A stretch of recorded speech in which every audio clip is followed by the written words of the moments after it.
Walk into almost any busy classroom during independent work time, and you will likely spot a familiar scene.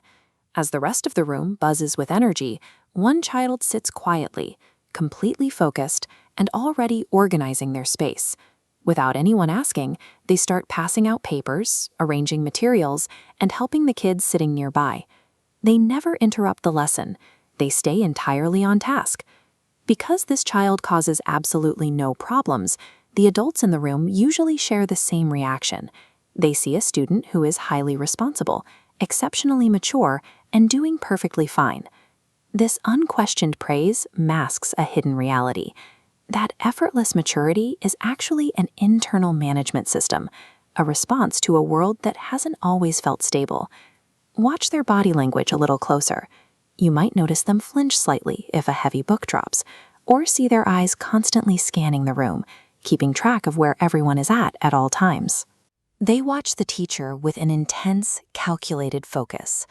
Before they speak, or even before they sit down, they hesitate, reading the adult's mood to ensure the environment remains stable.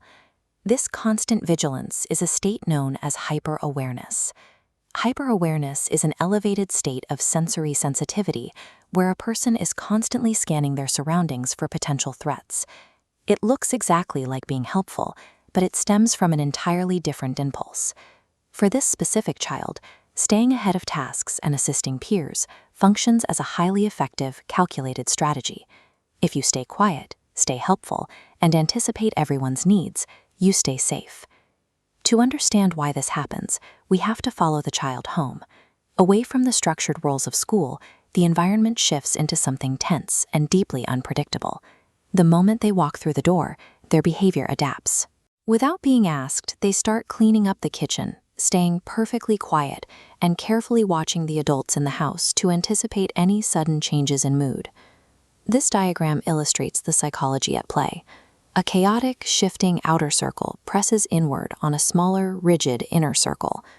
When the external environment is unstable, a child attempts to assert order by fiercely controlling whatever tiny fragments of their world they can grasp. The extreme independence we saw in the classroom was forged directly by this home life. It is an architecture of survival, built piece by piece to navigate a world they learned early on they could not trust. As the child grows up, physical surroundings change, but that internal baseline strategy remains firmly intact. You will often see this adult living a highly structured lifestyle. They are incredibly capable and comfortable in predictable settings. At work, where expectations are clear, they thrive. In their own home, they are wonderful hosts because they hold the reins. The friction happens when they are invited out. Faced with an unpredictable social event or a space where they cannot manage the schedule or the people, they will hesitate, decline the invitation, and retreat to their familiar routine. To a trauma survivor, an unpredictable environment registers neurologically as a threat.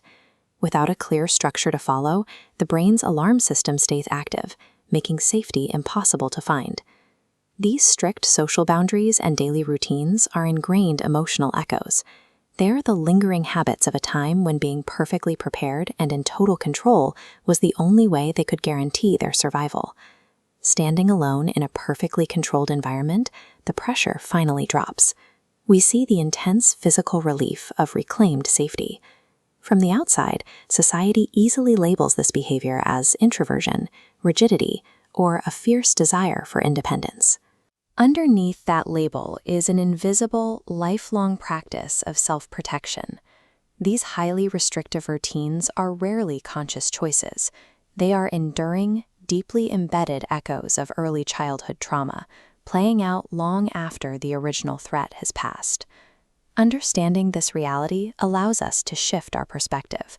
It invites us to replace our judgment with compassion and to stop asking the question, "What is wrong with them?" so we can start asking, "What happened to them?"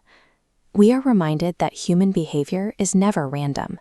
It echoes from the past, and understanding those echoes demands our deepest empathy.